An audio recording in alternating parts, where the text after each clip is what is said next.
যে দিনটিতে রহমতের নবী সাল্লাল্লাহু আলাইহি ওয়াসাল্লাম এই পৃথিবীতে এসেছিলেন, সেই দিনটি আসলে মহাবিশ্বের জন্য ছিল এক অসাধারণ মুহূর্ত। চলুন আজ আমরা সেই বরকতময় আগমনের কিছু স্মৃতিতে ডুবে যাই। সুবহানাল্লাহ, একবার ভাবুন তো, তার আগমনে শুধু মানুষ বা জিন জাতি নয়, বরং সৃষ্টিজগতের প্রতিটি কণা কতটা আনন্দিত হয়েছিল। তার সম্মানে, তার আগমনের খুশিতে জড় পাথরও আল্লাহর একত্ববাদের সাক্ষ্য দিয়ে উঠেছিল। আসলে এই আগমন তো কোনো সাধারণ আগমন ছিলই না। এর চিহ্নগুলো প্রকাশ পেতে শুরু করেছিল তার জন্মের বহু আগে থেকেই, যখন তিনি তার মহিয়সী মা হযরত আমিনার গর্ভে ছিলেন। হযরত আমিনা রাদিয়াল্লাহু আনহা এক অসাধারণ অভিজ্ঞতার মধ্যে দিয়ে যাচ্ছিলেন। তিনি যখনই বাইরে যেতেন, এক টুকরো মেঘ তাকে ছায়া দিয়ে রাখত, আর গাছগুলো তাদের ডালপালা ঝুঁকিয়ে তাকে সালাম জানাত। এমনকি তিনি যখন জমজম কূপের কাছে যেতেন, তার সম্মানে পানি নিজে থেকেই উপরে উঠে আসত। মক্কার নারীরা তো অবাক হয়ে যেত, আর তারা চাইত তিনি যেন সেখানেই থাকেন, তাহলে তারাও সহজে পানি নিতে পারবে। তিনি নিজেই বলতেন, যেখানে মায়েরা গর্ভধারণের সময় কতই না কষ্ট সহ্য করেন, সেখানে আশ্চর্যভাবে পুরো 9টা মাস আমার সামান্যতম কষ্ট, ক্লান্তি বা অসুস্থতা কিছুই হয়নি। আর রাতে তিনি স্বপ্নে দেখতেন তার ভেতর থেকে এমন এক নূর বেরিয়ে এলো, যা পূর্ব থেকে পশ্চিম পর্যন্ত পুরো পৃথিবীকেই আলোকিত করে দিয়েছে। এসব দেখে তিনি একদম নিশ্চিত হয়ে গিয়েছিলেন যে তার গর্ভের এই সন্তান কোনো সাধারণ মানব নন। তার শরীর থেকে এক অলৌকিক সুগন্ধ আসত। একদিন দাদা আব্দুল মুত্তালিব অবাক হয়ে এর কারণ জিজ্ঞেস করলেন।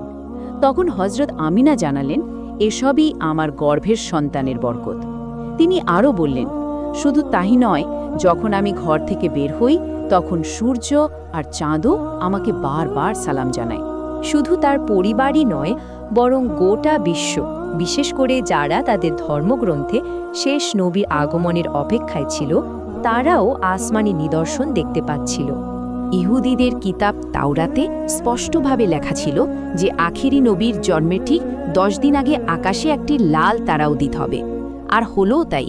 জন্মের ঠিক 10 দিন আগেই যখন সেই তারা দেখা গেল, তখন তাদের আলেমদের মধ্যে একরকম হইচই পড়ে গেল। তারা সাথে সাথে মক্কা আর মদিনায় লোক পাঠিয়ে দিল এমন এক পিতৃহীন সন্তানের খোঁজ করার জন্য, যার জন্ম খুবই আসন্ন। এভাবেই সময় কাটতে লাগল। অবশেষে সেই প্রতীক্ষিত মুহূর্ত এলো, সেই রাত যার জন্য আসমান জমিন প্রতিটি সৃষ্টি অধীর আগ্রহে অপেক্ষা করছিল। আধারে ঢাকা পৃথিবীতে যেন রহমতের ভোর হলো। হযরত আমিনা বলেন, যে রাতে আমার সন্তানের জন্ম হলো, ঘরে তখন এমনই অভাব ছিল যে একটা প্রদীপ জ্বালানোর মতো তেলটুকুও ছিল না। ঘরের ভেতরেও অন্ধকার, বাইরেও ঘোর অন্ধকার। এমনই এক পবিত্র আর অনাড়ম্বর পরিবেশে আমাদের প্রিয় আকা সাল্লাল্লাহু আলাইহি ওয়াসাল্লাম এই দুনিয়ায় তাশরিফ আনলেন। তার জন্মের সময় এমন 3টি অলৌকিক নিদর্শন প্রকাশ পেল, যা দেখে ধাত্রী হযরত শিফাও অবাক হয়ে গেলেন।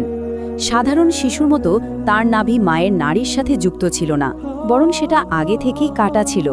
তার পবিত্র শরীরে এক ফোঁটাও কোনো অপবিত্রতা বা ময়লা ছিল না, আর তিনি মায়ের গর্ভ থেকেই খতনাকিত অবস্থায় এসেছিলেন। কিন্তু সবচেয়ে বিস্ময়কর ছিল অন্য একটি ঘটনা। শিশুটিকে মাটিতে রাখার সাথে সাথেই তিনি ডান দিকে কাত হয়ে হাঁটু গেড়ে সিজদায় চলে গেলেন। অনেকক্ষণ সিজদায় থাকার পর তিনি মাথা তুললেন এবং শাহাদাত আঙুল দিয়ে আকাশের দিকে ইশারা করে আল্লাহর একত্ববাদের ঘোষণা দিলেন। তার এই বরকতময় জন্মের পর শুধু পৃথিবীতেই নয়, আসমানেও যেন এক স্বর্গীয় অভ্যর্থনার আয়োজন করা হয়েছিল। হযরত আমিনা দেখেন আকাশের তারাগুলো যেন একদম পৃথিবীর কাছাকাছি নেমে এসেছে। হঠাৎ একটি সাদা মেঘের টুকরো ঘরে প্রবেশ করল, আর তার কোল থেকে শিশুটিকে তুলে নিল। মেঘের ভেতর থেকে এক ঐশী আওয়াজ এলো, এই শিশুকে পূর্ব থেকে পশ্চিমে গোটা বিশ্ব ঘুরিয়ে দেখাও এবং পূর্ববর্তী সকল নবীর গুণাবলী দিয়ে তাকে ধন্য করো।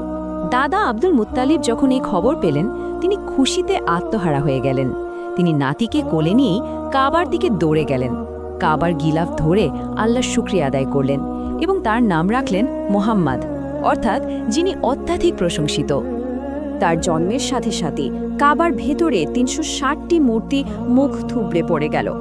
পারস্যের যে আগুনকে হাজার বছর ধরে পূজা করা হচ্ছিল তা নেভে গেল, আর পারস্যের বাদশার রাজপ্রাসাদের 14টি চূড়াও ভেঙে চুরমার হয়ে গেল।